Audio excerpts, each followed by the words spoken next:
would like to just kind of start by introducing my intentions with these videos and what I hope to do.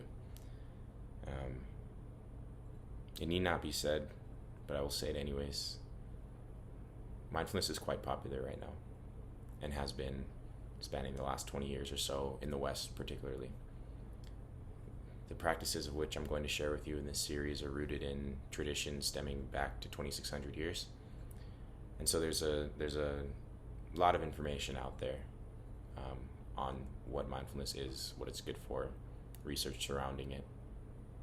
And that's something I may at one point talk about and make a short video on. But for now, for this introduction, I just want to say that the intention of this is to be an introduction for those that are inclined to learn about mindfulness, perhaps for the first time or through a new perspective. I myself am not a formal teacher in any way. I'm currently a graduate student who studies mindfulness, particularly for addictive behaviors, and uses mindfulness to help those working through addiction in various forms. With that being said, I kind of just want to maybe mention what mindfulness is, why it might be useful, and then in later videos I'll cover the how of how to do mindfulness, how to practice it. So mindfulness is a somewhat multifaceted word. It's used in many different ways colloquially. Sometimes it's used to describe a certain state of the mind or a state of being. Sometimes it's used to describe a certain behavior or quality of consciousness or awareness. And so just know that the use of mindfulness can vary in many different ways. But in its root, stemming from the Pali word sati, mindfulness means a non-judgmental, present moment awareness of what is occurring. And that what is occurring can include things that are occurring around, outside of you, in the environment around you. It can also include things occurring inside of you, thoughts, emotions, sensations of the body. What makes mindfulness unique is that it's not just a paying attention, but it's a paying attention to things as they are. Noting if there's any craving for things to be different or any aversion towards things to be other than as they are. Mindfulness is inherently accepting. It's a process of allowing what is occurring in the present moment to come and go, to ebb and flow, as it is. And that's kind of what I mean when I say non-judgmental. One way to think of this is when we go about our lives, we often are just running off of habit patterns we've learned from our childhood and through the many experiences that have shaped us since, that we've inherited from our parents and our parents' parents and the generations that have come before us, patterns that we've inherited from our cultures. All of these patterns, when taken together in aggregate, lead us to be as we are, lead us to have the minds and the bodies that we do. Some of these patterns, and one might argue most, are really helpful. Right? It's really helpful to just know how to grab the cup while you're having a conversation with your friend and take a sip of it without having to move your attention away from what your friend is saying to grabbing the cup, right? It's helpful to have these patterns.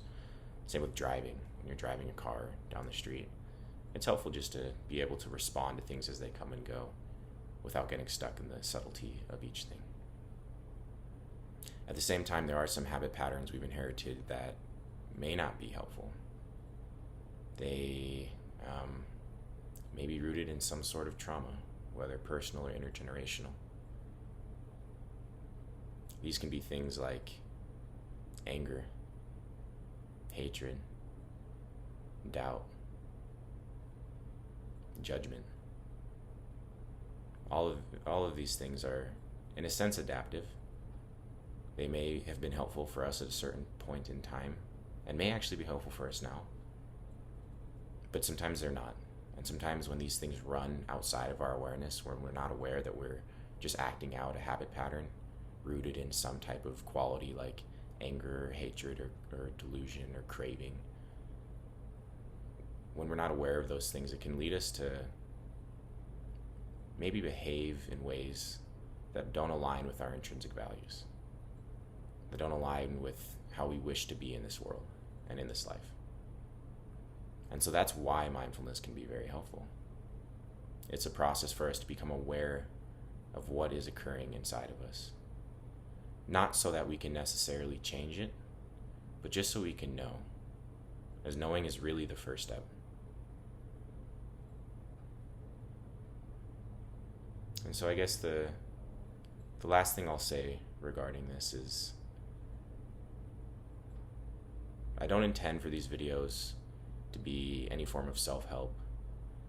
I don't intend for them to be a new tool you can use to make yourself better.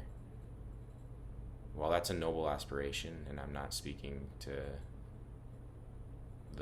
that as a problem in any way, what I really hope these videos might introduce you to is a way of just holding yourself and the world just as it is, in an honest and in a kind and in a gentle way.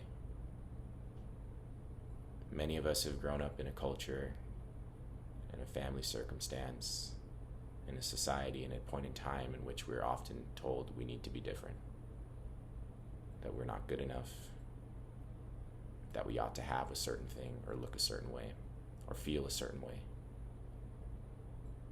And what I hope you find from these videos is a new way of being with yourself as you are, of welcoming all parts of yourself, of meeting yourself wherever you're at on this path in your life.